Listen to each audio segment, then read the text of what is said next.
صدر پاک Australia friendship Arshad Naseem but ادبی و ثقافتی اور سماجی و سیاسی حلقوں میں کسی تعارف کے محتاج نہیں۔ وہ جب پاکستان آتے ہیں تو لاہور سمیت مختلف شہروں میں گراں قدر خدمات پر ان کی عزت افزائی اور پذیرائی کی جاتی ہے۔ یوم آزادی 2024 کے موقع پر پاکستان ایسوسی ایشن آف آسٹریلیا کی جانب سے صدر پاک Australia friendship Arshad Naseem but کو پاکستان اور آسٹریلیا کے درمیان بہترین تعلقات استوار کرنے کی کوششوں پر ان کی خدمات کے اعتراف میں انٹرنیشنل ایوارڈ سے نوازا گیا۔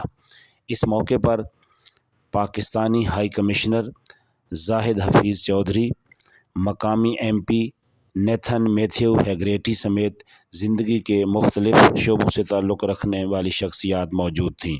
اہل پاکستان نے ارشد نسیم بٹ کو اس انٹرنیشنل ایوارڈ پر مبارکباد پیش کی۔